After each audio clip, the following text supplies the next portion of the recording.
Meus queridos irmãos, a paz do Senhor, falando EBD, de volta com as lições bíblicas da CEPEAD, Sala dos Juvenis, lição de número 11. Esta lição ela vai ser ministrada no dia 15 de setembro de 2024.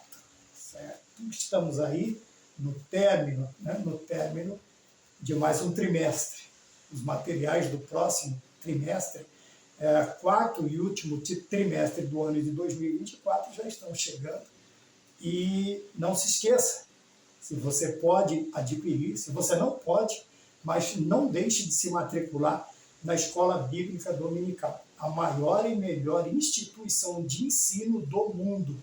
Tá bom? É a instituição que prepara o homem para todas as áreas, todas as esferas da vida. Não é uma matéria única, mas ela prepara o homem para toda a vida. Bem, quando eu falo homem, obviamente eu estou falando da raça humana, do gênero humano.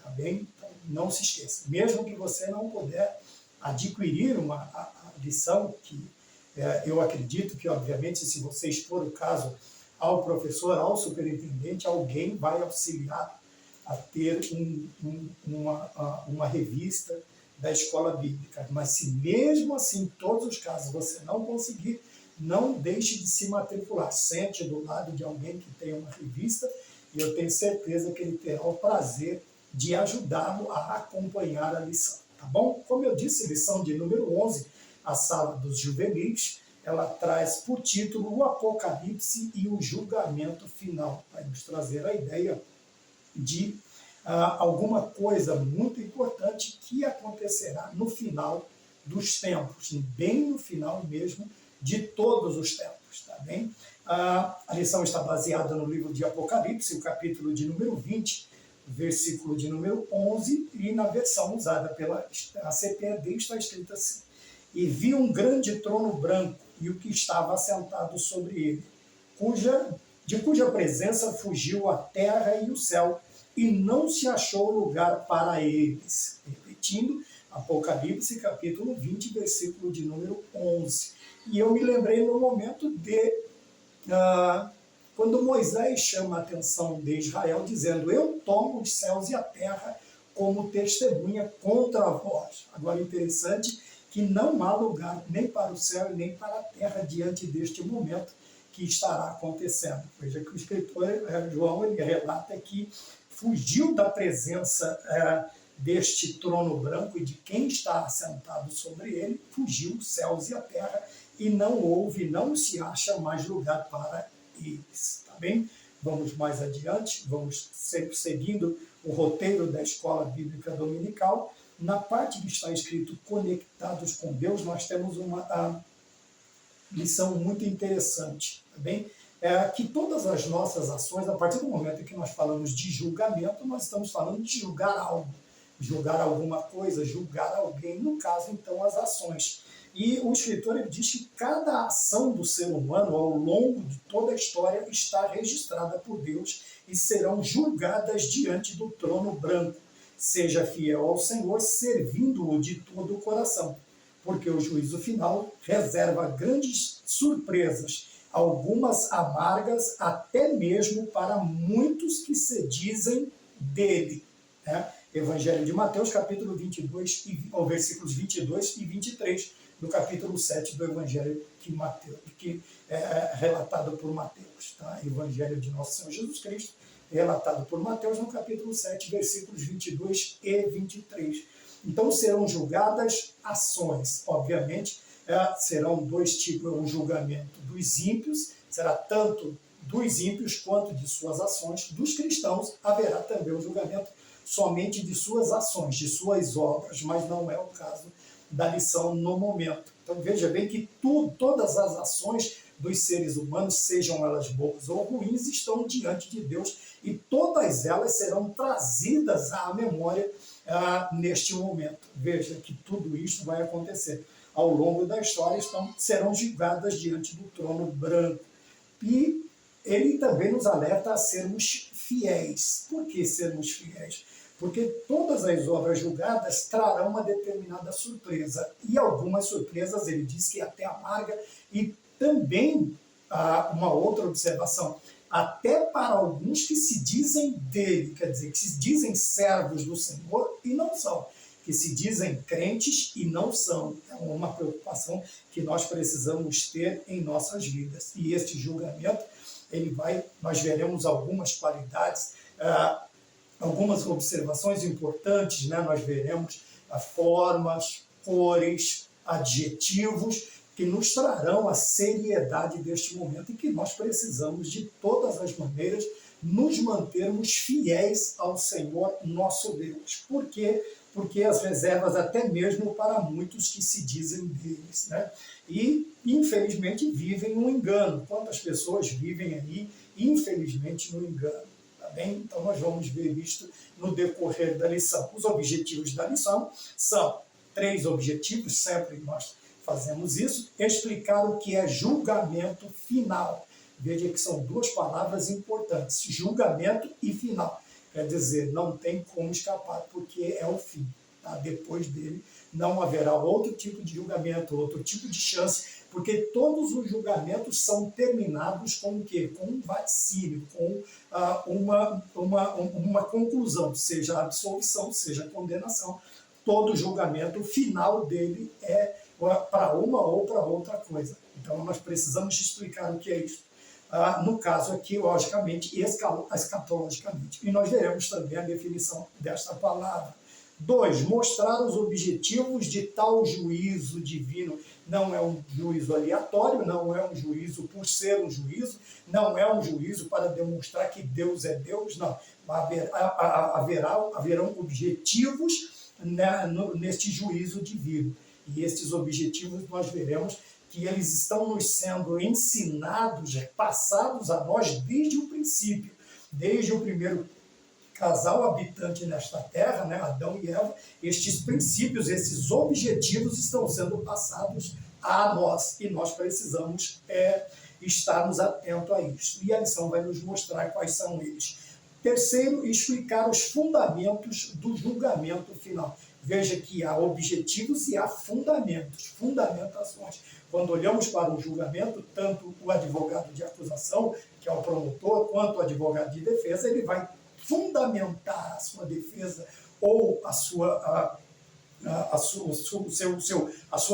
tentativa de condenação vai ser fundamentados em fatos. Ora, que os fatos que trouxerem mais relevância, mais importante para o tal julgamento, é que serão levados em consideração, tanto pelo júri quanto pelo juiz. Eu acredito, como não sou formado em direito, como não sou formado nesta área, também não sou doutor, não posso falar de cátedra dessas coisas. Porém, eu acredito que siga-se este roteiro, né? Então, aqui nós teremos os fundamentos do julgamento final. Quer dizer, tudo que Deus faz, Deus tem objetivos, e esses objetivos são fundamentados em fatos, e eles também dizem que contra fatos não há argumentos. Esses fatos, eles vão dar base e vão dar legitimidade para a conclusão final. Por isso, o juízo final, para o veredito, né? Para o veredito final. Tá bem? Então, vamos mais adiante. Temos também algo muito interessante na lição, que é chamado de antes da aula. É por isso que eu digo, irmãos, não é um material caro, mas também não é um material barato. E você deve aproveitá-lo em todas as instâncias que ele te oferece. A Escola Bíblica, a revista da Escola Bíblica Dominical, é um livro realmente muito bom. Nós precisamos aprender a desfrutar dele, de todos os seus ensinos, da melhor maneira possível. Tá? Não é só para chegar lá no domingo, lembrou que tem a Escola Bíblica, pega no domingo meia hora, 40 minutos e vai ler. Não. E ele tem pontos, tem objetivos, tem fundamentos, tem instruções, tem coisas que nos lembram, tem coisas que nos remetem, e nós precisamos fazer o melhor uso possível deste material que temos, tá bom? E depois que acaba a Escola Bíblica, o trimestre, irmão Maurício, o que você faz? Eu simplesmente arquivo as lições, eu arquivo os livros que acompanham, eu arquivo. Então você, nessa faixa etária, nessa faixa de idade, dos 15 aos 17 e até menos, seria interessante que aprendesse também a fazer isso, tá bom? arquivar. Para quê? Para no futuro você ter material de consulta ou material para consulta. Você será um professor, será um pastor, você será um missionário, você será... né? Qual área você for ocupar, você terá material, compêndios aí que auxiliarão e te ajudarão a estruturar aquilo que você vai fazer na obra de Deus. Então, o que eu faço? Eu compro os materiais, as lições eu guardo, os livros que acompanho, né, e aqui os materiais. Nós estamos trabalhando com 2 editoras, então agora aumenta-se o volume aí de material que nós temos ao longo do tempo. Tá bem? E ele diz também aqui, nesse momento da lição, que mesmo no meio cristão, muitos em nosso tempo vivem de maneira inconsequente, sem se preocupar com o dia da prestação de contas perante o justo juiz, especialmente na faixa etária, quer dizer, esta que nós estamos falando, dos 15 aos 17 anos. Né? Há um excesso de estímulos oriundos da cultura, né? A cultura que vigente, o tempo que nós estamos. Oriundo quer dizer que advém, que vem, que procede, que é trazido a nós nos dias de hoje, que é uma cultura hedonista, né? Nós já falamos sobre hedonismo, tem aqui alguma aula aí no canal sobre hedonismo, já falamos também sobre o individualismo, e também sobre valores fugazes, valores fúteis, valores que não acrescentam, pelo contrário, diminuem até a certas importâncias de fatos relevantes na nossa vida cristã. Então nós precisamos tomar cuidado porque este excesso de estímulo, esse excesso de mensagens, de coisas que vêm para nos fazer pensar, até muitas vezes ou até repensar os fundamentos que nos são ensinados, nós precisamos tomar cuidado. Por quê? É uma cultura nociva. Ele chama ela de hedonista, quer dizer, a busca excessiva pelo prazer ou a felicidade através do prazer, independente de Deus ou não. O individualismo é o autossuficiente, é aquela pessoa que acha que ele por si só conseguirá todas as coisas que ele precisa, ele atingirá os mais altos níveis da sua vida, dos seus desejos, sozinho. E também os valores fugazes são aí essas coisas que estão sendo acrescentadas, principalmente valores familiares, que não condizem com família. Chamam de valores familiares, mas de que família não tem nada, tá bem? De família não tem nada. Uma das aulas que vai ao ar junto com esta daqui, nós estamos falando sobre os valores da família também. Seria interessante, se você puder, se você gostar, também dar uma olhada nas outras aulas em que você vai ter um pouco mais de informação, tá bem? E ele diz também que até nos púlpitos de algumas igrejas ouve-se mais sobre o serviço que Deus pode oferecer aos homens do que a honra e o dever que nós temos em servi-lo. Veja, é uma coisa também muito, muito temerosa, porque... Veja, o púlpito, que seria o lugar da transmissão das Sagradas Escrituras e suas doutrinas basilares, até vitais para mim e para você. Infelizmente, ele diz, em algumas, graças a Deus não são em todas, mas em algumas igrejas, se destaca mais o que Deus pode fazer por mim do que eu devo fazer para Ele, não por Ele, mas para Ele, que é honrá-lo e servi-lo. A importância maior é dada em que? No que Deus pode fazer por mim ou conceder a mim. Isso é perigoso porque criarão pessoas, até na aula dos adultos, nós estamos falando sobre Amã, podemos até criar aí pequenos Amãs que crescerão com essa ideia de serem, né, os reis, nada acontece se não for da vontade dele, do desejo dele, pequenos dominadores, tanto em casa quanto na igreja, e nós precisamos tomar cuidado com isso. Quando nós destacamos mais os nossos direitos do que os nossos deveres, há um contrapeso na balança e ela acaba pendendo para o lado ruim, injusto, que é como se Deus fosse o nosso empregado, fosse o nosso serviçal e não nós servos dele. Então precisamos tomar cuidado. Veja, além de vivemos de uma maneira, como diz o escritor, de uma maneira aí indiscriminada, de uma maneira até desprovida das doutrinas bíblicas, por causa do excesso de informações que nós temos, de uma cultura totalmente corrompida, há também, infelizmente, a corroboração de alguns púlpitos. Obviamente que nós não estamos falando da tribuna em si, mas dos que fazem uso dela, infelizmente trazendo aí ensinamentos totalmente antibíblicos, E um dos momentos é este, perigoso, porque podemos criar pessoas com uma mentalidade errada acerca do serviço para Deus e também do retorno desse serviço da parte de Deus. Tá bom? Mas, indo mais adiante, nós temos aí o ponto de número 1, julgamento final, que eu acho interessante nós lermos até a referência de Apocalipse 20, versículo 15. Por quê? Porque nós teremos aqui um momento um pouco mais extenso de explicação. Veja, nesta lição estudaremos a impressionante revelação do julgamento final. Todos que já habitaram na terra comparecerão diante de Deus. Veja, desde o primeiro casal até o último homem que estiver aqui na terra, todos estes aparecerão diante do grande trono branco, diante deste juízo, Como eu disse, vamos ler tudo para nós termos aí uma ideia. Trata-se, ponto 1.1, o que é o julgamento final. É um dos objetivos da lição, explicar, tentar dirimir o maior número de dúvidas acerca deste momento. Então vamos lá, trata-se do último julgamento da história humana, na qual todos estarão na presença do juiz supremo. Então destaque que há um juiz supremo, quer dizer, se é supremo é que ele está acima de todos os outros juízes. A supremacia fala de algo que está acima das outras, de todas as outras. A superioridade deste juiz diante de todos os juízes na face da terra. Então vamos mais adiante. E os que rejeitaram a Jesus, pois o grande advogado, 1 João, capítulo 2, versículo de número 1. Eu gosto muito desse versículo, né? Filhinho, estas coisas vos escrevo para que não pequeis, mas se algum de vós pecares, temos um advogado junto ao Pai, Jesus Cristo o justo. Então estarão também na presença do juiz supremo os que rejeitaram a Jesus, o grande advogado, sem direito à defesa. Então vamos dar uma parada aqui, né?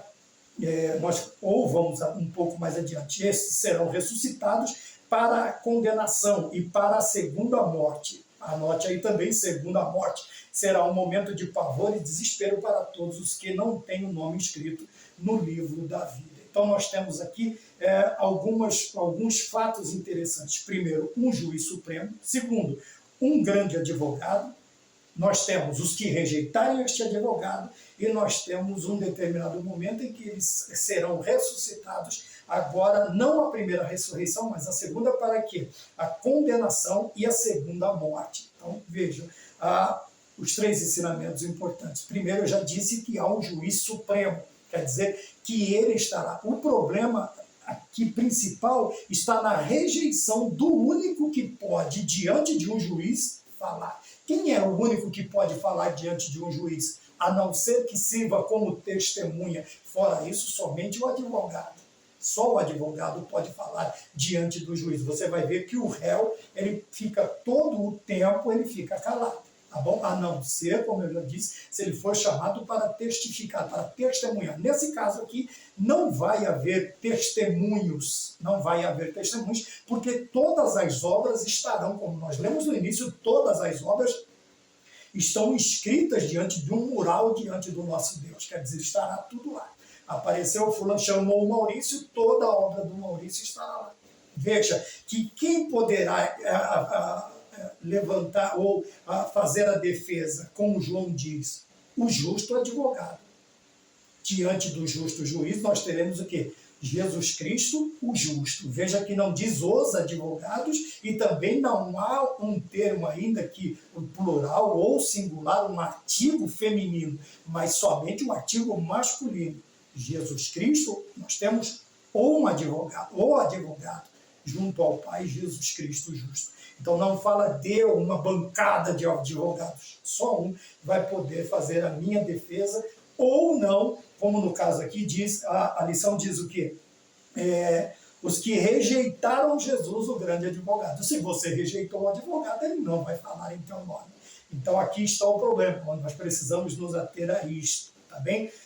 E ele fala também desta ressurreição, e depois da ressurreição, obviamente, cada um chegará. E você vai dizer, irmão, mas são bilhões, hoje nós somos bilhões, mais de 8 bilhões de seres humanos. Ora, se contarmos do primeiro casal até o último, haverá possivelmente trilhões de seres humanos que passaram, ou até quadrilhões que passaram sobre esta terra. Não interessa. O tempo, o Cronos, hoje é problema para mim e para você. Aqui na eternidade, o Cronos já não existe mais. Aqui agora é o tempo de Deus. E a eternidade terá eternidade para esse gênero. Pode ter trilhões, quatrilhões de seres humanos para serem julgados. Todos serão julgados, todos passarão.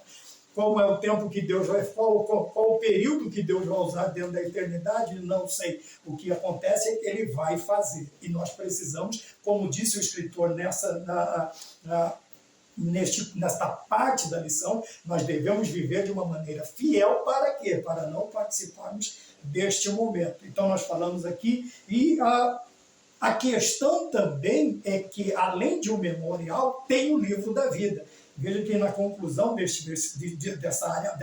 desta parte que nós estamos tratando, ele diz vai ser um momento de pavor e desespero para todos os que não têm o seu nome inscrito no livro da vida. Apocalipse capítulo 20, versículo de número 15. Veja que vai ser aberto o livro e os livros. Veja que coisa interessante. Mas, porém, o interessante para nós é o livro, é nós estarmos inscritos no livro da vida. Por isso, uma vida de fidelidade, uma vida de piedade, uma vida de santificação, uma vida uma vida cristã genuína se faz necessário para nós. E nós precisamos nos preocupar com isso, tá bem? Veja que nós teremos 3 momentos também, dentro ainda do primeiro escopo da lição. Nós teremos um grande trono. O Senhor se assenta em um alto e sublime trono. Veja, o trono fala também do quê? De domínio, de potestade, de julgamento. Então nós temos aqui um trono, e este trono, ele tem o quê? Ele tem uma outra particularidade, que ele é um trono, e nesse trono sentará o justo juiz.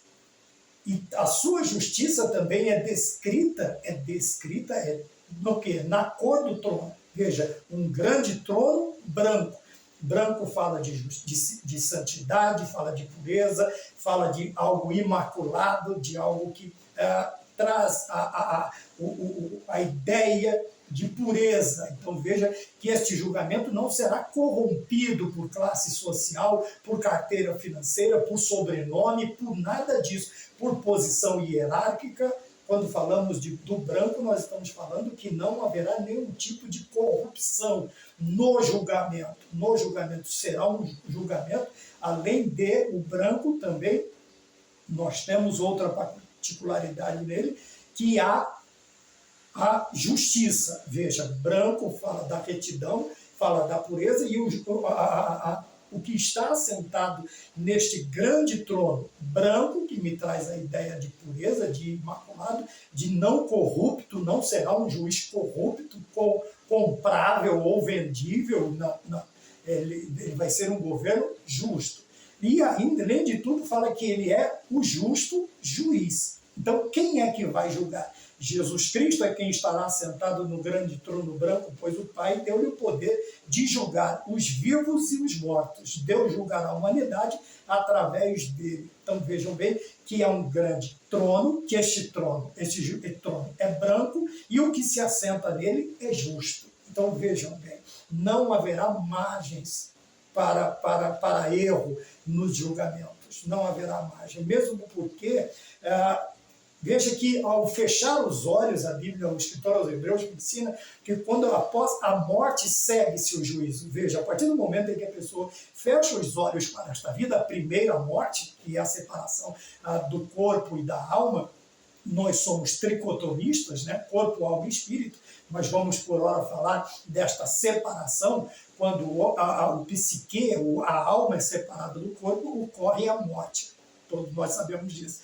Neste momento, segundo Hebreus 9, 27, ele diz que segue-se o juízo. Quer dizer que, automaticamente, a pessoa que passar por este momento, ele já entra na eternidade sabendo se ele vai ou não, se ele vai ficar à direita ou à esquerda, se ele vai compor o time dos santos e ficar com Cristo para sempre, com Deus para sempre, na sua morada eterna, que nós chamamos de céu, ou não. Então veja, mas mesmo assim você vai dizer, mas irmão, não era mais rápido chegar lá e papum, se já está todo mundo sabendo? Não, precisa haver um compromisso com o processo, há um processo. Você vê que todo julgamento corre um processo, né? Hoje nós vemos muito isso, né? Corre processo de sigilo, processo não sei o quê, processo não sei o quê. Então tem que haver um processo, porque mesmo Deus e o julgado sabendo de todos os pormenores, tem que haver um processo. Deus não pula etapa, por isso ele é chamado de justo juiz.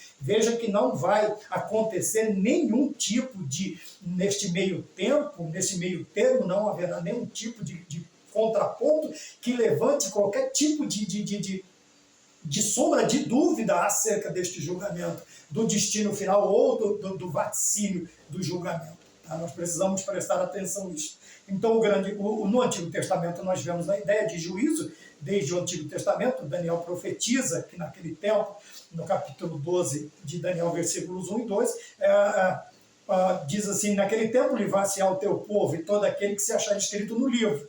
E muitos dos que dormem no pó da terra ressuscitarão, uns para a vida eterna e outros para a vergonha e desprezo eterno. Veja que já vem vaticinado, diz que desde o primeiro homem, Deus vem nos instruindo, nos trazendo este ensinamento, porque faz parte do seu plano redentor da raça humana, do ser humano. Então, desde o Antigo, isso não é uma novidade. Tá bom? Ninguém no Antigo Testamento, não, porque viveu no Antigo, porque nós vamos ver isso também, porque viveu na selva. Calma, a gente vai chegar lá, fique tranquilo. No Novo Testamento, o próprio Jesus afirmou que ele será o protagonista deste julgamento. Porque o Pai, Deus, como nós já dissemos, Deus entregou, outorgou a ele o direito de julgar os homens neste dia, neste período.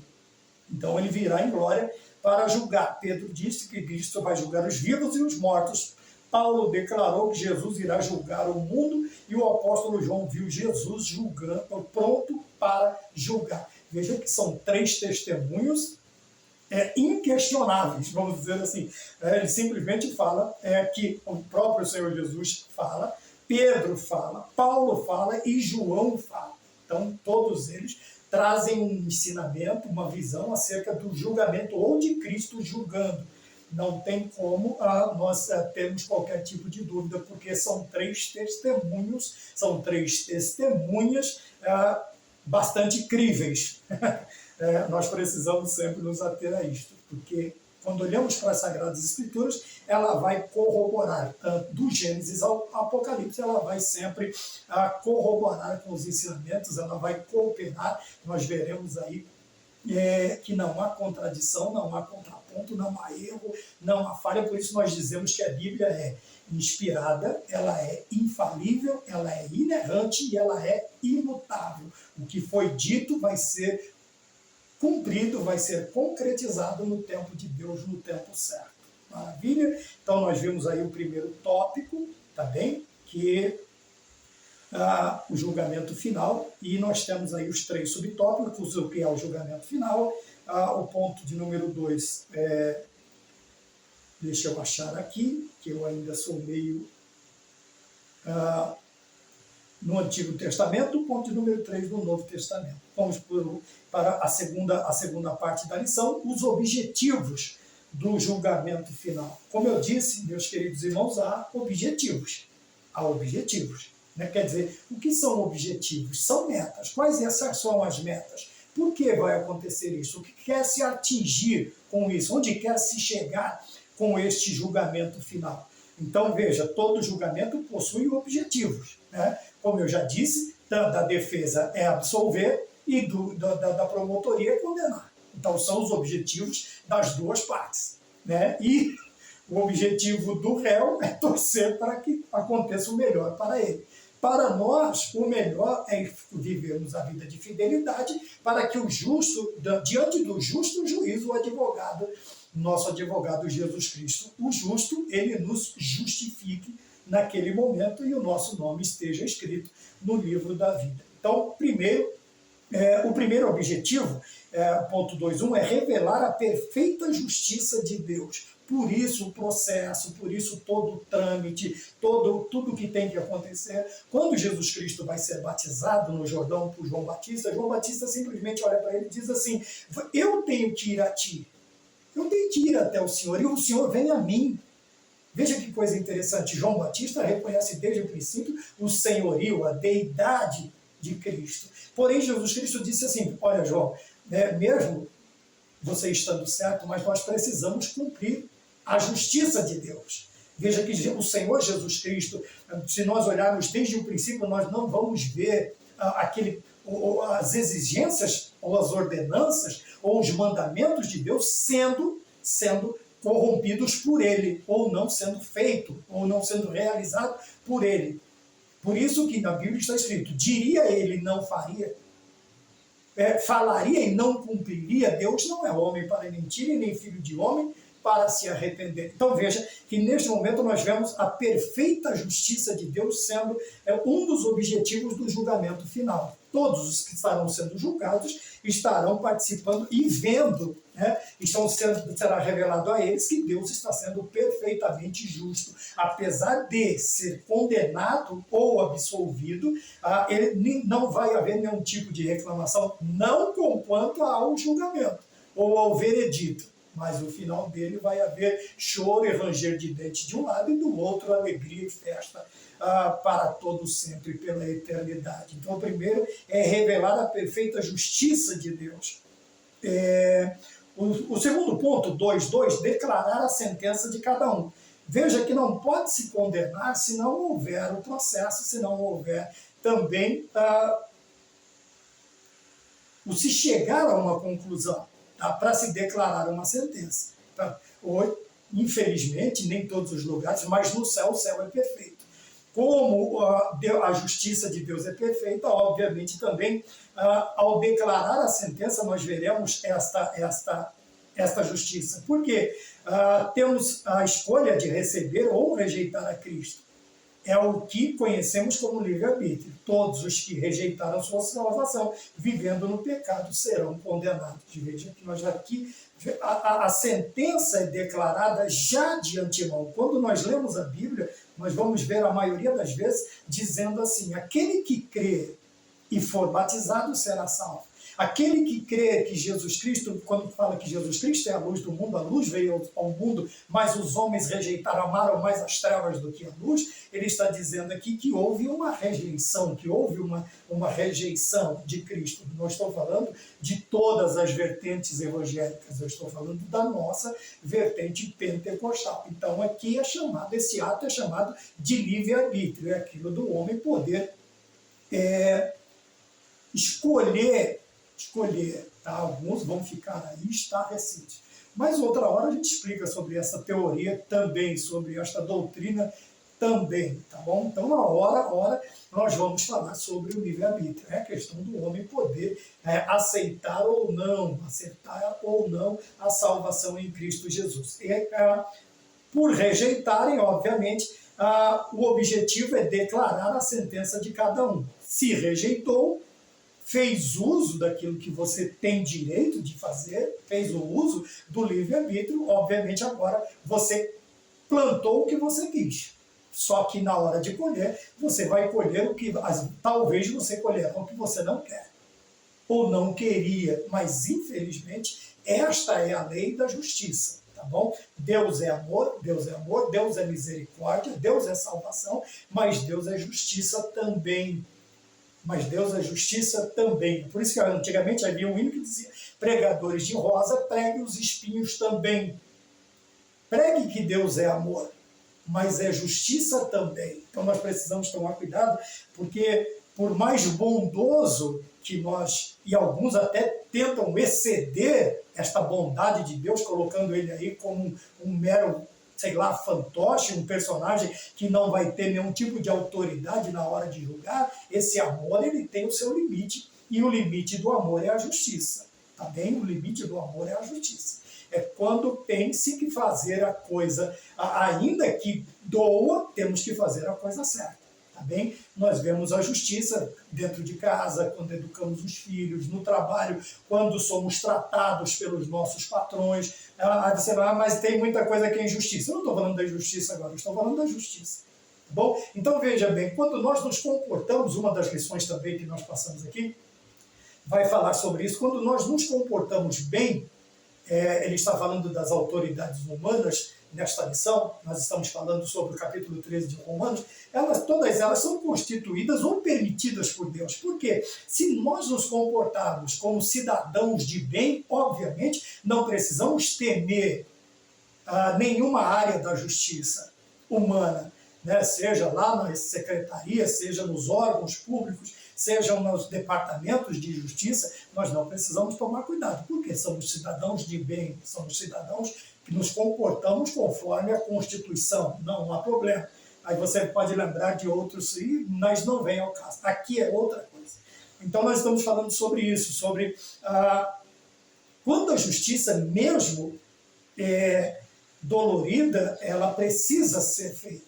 Então, Deus é amor, o amor de Deus vai até a hora, até o momento de começar a praticar a justiça. Deus vai instituir ou começar a julgar com justiça. Aí, Deus, veja que João não diz que Deus é pai no trono, diz que Deus é juiz, tá bom? E há juízes muito corretos que, ainda que o filho esteja diante dos seus tribunais, às barras dos seus tribunais, eles conseguem mesmo dolorosamente exercer a justiça, ainda que seja com um ente querido, um familiar, um amigo, ou o que quer que seja. Isto chama justiça, isso chama caráter. Tá bom? Quando nós, mesmo diante de nós, tendo uma situação que envolve pessoas queridas, próximas, nós conseguimos exercer a justiça. Tá bem? Nós conseguimos exercer aquilo que nós falamos todos os dias, ou pregamos, ou nós vivemos. Temos que viver em justiça. E com Deus não será diferente, principalmente com Deus, porque Ele é o justo juiz. Então, 2:2 é declarar a sentença de cada um. Ao declarar a sentença, Deus está exercendo a sua justiça, obviamente, está exercendo justiça, porque Ele é justo, e essa justiça não deixará nenhum tipo de margem para que aconteça qualquer tipo de dúvida, para que se levante qualquer tipo de dúvida. O homem não vai nem ter como abrir a boca para, sei lá, proferir, talvez, na hora de exercer o que foi vaticinado, o que foi concluído, o que foi decidido, aí haverá gritos, obviamente, do parte daquele que irá para a condenação eterna. Dos que serão justificados para a vida e gozo eterno, como diz Daniel, haverá festa para todo sempre pela eternidade. Tá bem? O subtópico 2.3, dentro da questão da justiça de Deus, né? Aqui como nós vimos, os objetivos do julgamento, o terceiro objetivo é a destruição ou a destruição dos anjos caídos. No dia do juízo final, os anjos caídos possuem seu destino definido, o lago de fogo. Óbvio, veja, que interessante. Eles já não sabiam disso, desde o dia que eles foram expulsos? Sabe. Eles já estão cientes e conscientes disso. Se tem uma coisa que eles estão conscientes, se há uma coisa que os seres angelicais têm, é consciência de tudo. Eles não são oniscientes, não foi isso que eu disse. Eu disse consciência. Eles estão cônscios, eles estão certos de tudo que lhes vai acontecer. Porém, mesmo assim haverá este julgamento, que é o quê? A destruição dos anjos caídos. E não somente ele, né? Estará também a trindade do mal, lançada antes do julgamento final. O anticristo e o falso profeta irão logo após a guerra do Armagedon, de Armigdon, no Apocalipse capítulo 19 e 20. E cerca de 1000 anos depois, veja, depois do milênio, nós estamos falando isso também em algumas aulas, Satanás também irá para lá. Desta forma, o mal será banido para todo o sempre. Veja que depois disso aqui, ainda depois da soltura, depois de 1000 anos de Satanás, haverá ainda a batalha do Armagedon. Tá bem? Isso aqui vem de uma batalha que houve num vale chamado Armigdor. Tá vendo? Então depois você consulta lá, que espero instigar a sua curiosidade, você vai ver que houve uma batalha, que houve uma questão no tempo físico, no tempo Cronos, e você vai chegar lá e vai aprender por que este vale é chamado assim, por que aquela ideia é trazida agora como figura para o Apocalipse, para o destino final, para a questão final de todas as coisas. Terceiro e último tópico, os fundamentos do juízo. Veja que nós falamos do objetivo, agora nós vamos falar dos fundamentos, a fundamentação para que aconteça tudo aquilo que foi juntado, que foi estudado, preparado, colocado em ordem, agora vai ser trazido à memória, vai ser trazido à baila os fundamentos do juízo final, para que também não haja que, não, isso aqui é injusto, não, isso não pode acontecer, não, Deus tem que colocar todo mundo, tem agora os mais bonzinhos do que Deus, né? Tem uns crentes aí, alguns pregadores não crentes também, eles querem ser mais bonzinhos do que Deus, né? Tem umas pessoas aí que estão querendo ser melhor do que Deus. E dizendo que os portões serão escancarados, outros vão passar por baixo da cerca, mas que no final todo mundo não cai nessa balela, não. Tá bom? Não cai nessa história, não, tome cuidado, tá bem? Cuide-se, viva lá no início, vamos voltar ao princípio.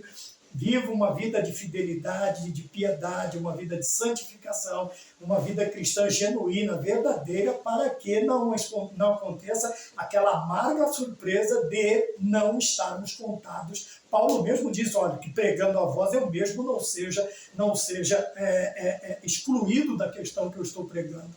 Veja que Paulo tinha essa preocupação de ensinando a eles, a nós, não ser contado fora daquilo que ele ensinava. Também nós precisamos tomar cuidado. Mas tem um pessoalzinho aí querendo ser melhor do que Deus, né? Mais bonzinho do que Deus. Ou tenta justificar, achando que... Mas, veja, a justiça de Deus não torna... Deixa eu só fazer esse adendo, fazer esse adendo. A justiça de Deus não torna ele mau, ele ruim.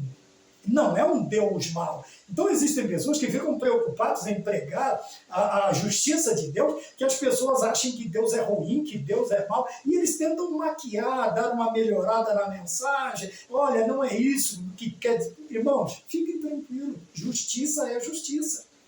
O importante é que eu e você, quando praticamos justiça, nós colocamos as nossas cabeças no travesseiro, ou a nossa cabeça no travesseiro, e dormimos em paz, porque fomos justos. Ainda que, como eu disse lá, na hora de nós emitirmos o nosso veredito, tenha sido motivo de lágrima para alguns, de sorriso para outros. Veja, isso não nos torna maus, nos torna justos. Veja, que quando Deus ele decreta o juízo, ele não o torna mal, ele torna ele justo, e isso é lindo. Por quê? Porque aqui nós vemos que, por mais que muitas pessoas, eles comprovaram por A mais B que eram justos, mas mesmo assim foram condenados. Por quê? Algum elemento que eu digo, algum fator, tá? Algum elemento, algum ponto que foi inserido dentro dos fundamentos inverídicos, acabaram prejudicando uma pessoa justa. Não são poucas as vezes que nós vemos isso. Aí sim torna o julgador uma pessoa ruim, uma pessoa nociva, perversa. Mas quando olhamos para Deus, não. Quando olhamos para Deus, nós amamos ainda mais porque Ele é justo. Veja, enquanto nós temos um acusador que quer de todas as maneiras nos jogar junto com ele no lago de fogo de enxofre, nós temos um Deus perfeitamente santo e um advogado justíssimo que te livra desta condenação, que já nos livrou através do seu sangue vertido na cruz. Tá bom? Então, obrigado por me permitir fazer este adendo. Veja que a justiça de Deus não torna um Deus ruim, um Deus mau, de maneira nenhuma. Por isso nós podemos pregar tranquilamente, tá bom? Porque nós, seres humanos, falhos, quando praticamos a justiça, conseguimos dormir em paz. E nem por isso deixamos de fazer o certo, o correto, o justo. Então, os fundamentos aqui, o ato de julgar alguém para condenar ou absolver, não é uma tarefa fácil. Estou explicando desde o início. Existem regras e fundamentos a serem seguidos para que a justiça seja exercida na palavra de Deus, encontramos o fundamento do juízo final. Onde encontramos o julgamento, os fundamentos do juízo final? Não é num livro de exatas, de letras, de biologia ou de qualquer outra coisa. Nós encontramos todos os fundamentos para esse período na Bíblia, nas Sagradas Escrituras. É por isso que o crente tem que ter uma vida de alimento diário, né? Nós temos aí muitos até livros trazem isso, né? Alguns anuários que trazem, né? Pão diário, alimento do céu. E o que nos fundamenta, que nos dá base, tanto para ou nos preocuparmos ou termos paz, são as Sagradas Escrituras. São delas que partem os ensinamentos. Jesus Cristo disse, são elas que de mim testificam. E são elas também que testificam no juízo final e nos dão os fundamentos, a base para o direito deste julgamento final da parte de Deus. Primeiro, o próprio Deus, o Senhor, é essencialmente santo e justo. Por isso, ele não tolera o pecado. Veja que aqui já começamos, vamos reprisando o que nós já estamos falando desde o começo. Então, a justiça de Deus, a santidade de Deus, dá a ele este direito de não tolerar o pecado e também a injustiça, tá bem? E também os erros. Então, isso lhe dá o direito. A primeira coisa que nós vemos, então, o primeiro fundamento para o juízo final é que Deus é essencialmente santo e é essencialmente justo. Mas você vê, e ele é chamado porque Deus é amor, ele é amor, ele é o próprio amor. Porém, ele também é justo e é santo.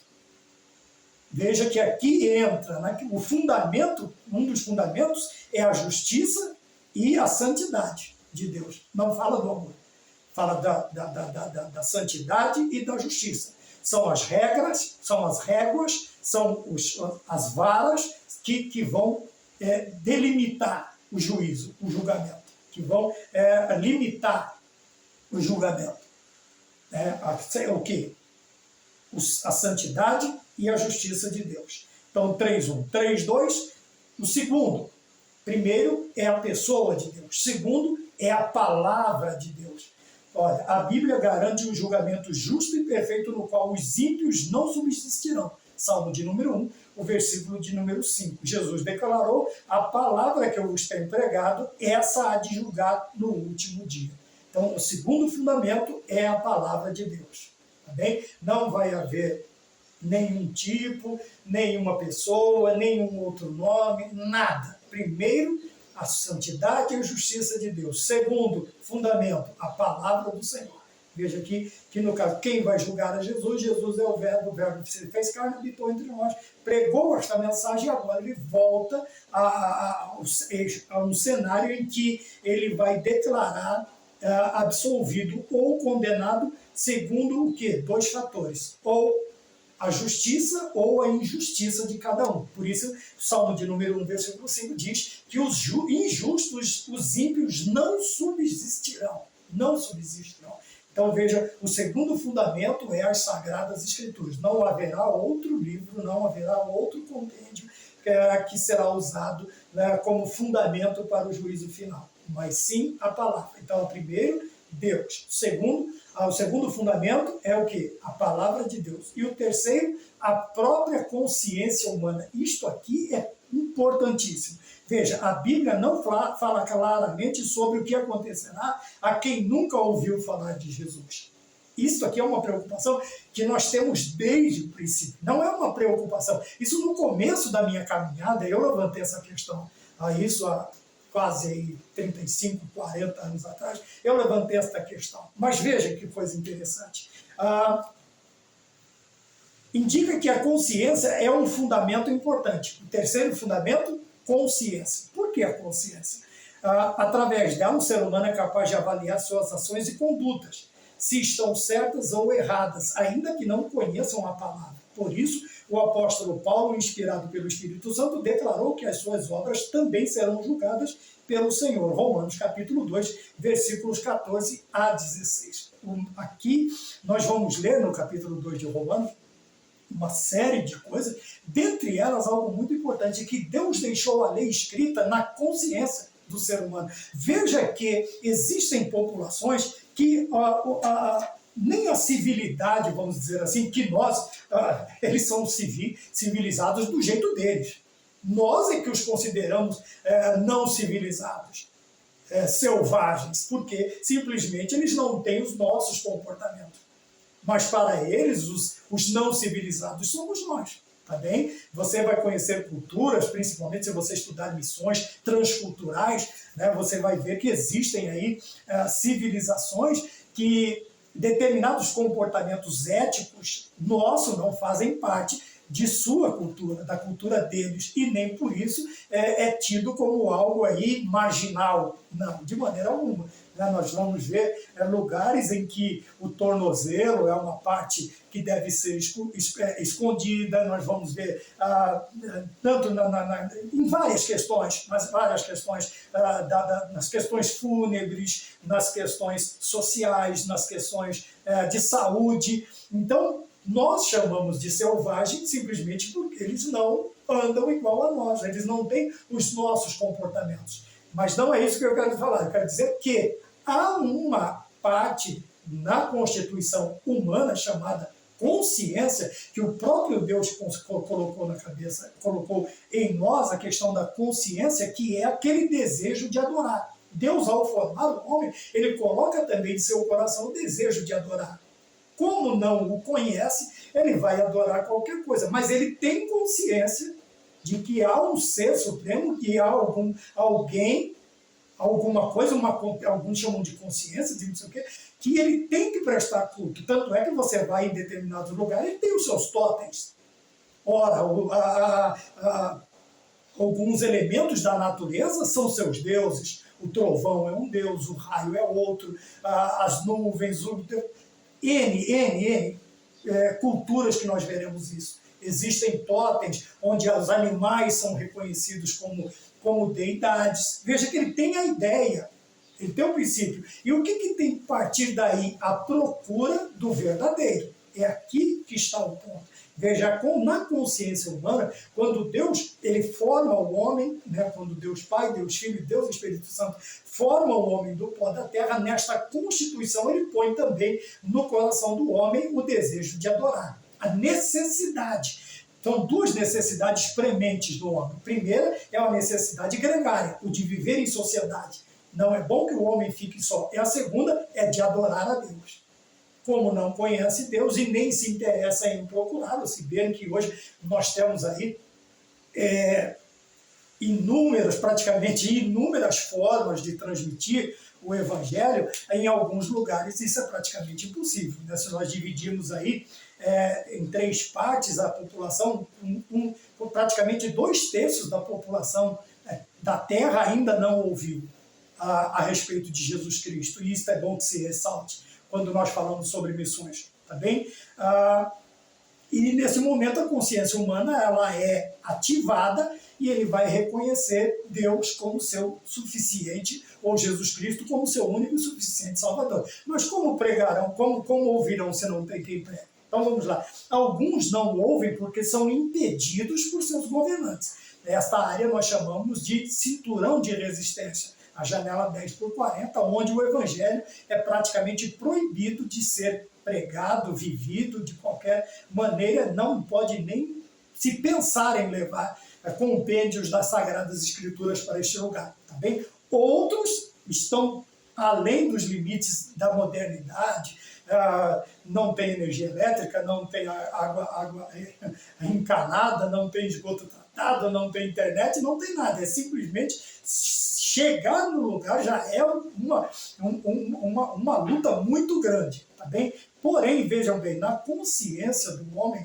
quando Deus forma o homem, veja que eu destaquei duas importantes necessidades do homem. A primeira é de viver em sociedade. O homem não foi feito para viver só. se ele gosta disso, de ser, sei lá,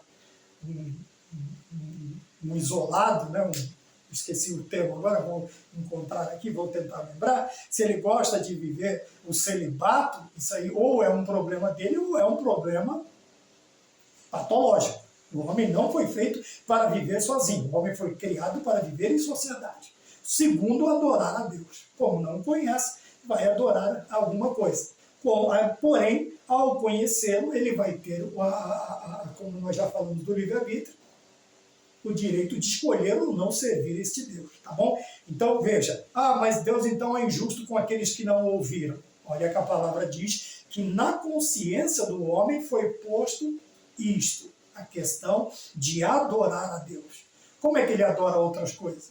Ora, seria injusto com Deus dizer, mas o Senhor não condenou quem nunca te ouviu. Não, mas como é que ele chegou à conclusão que o trovão é um Deus? Como é que ele chegou à conclusão que o relâmpago é um Deus? Que a águia é um Deus? Até bem pouco tempo, nós tínhamos muitas etnias que encontravam em aves, em animais selvagens, suas deidades. Suas deidades. Alguns até eram batizados pelo o nome de tal animal, para que o espírito daquele animal, para que as características daquele animal fizessem parte da personalidade do guerreiro ou da criança, ou do que quer que seja.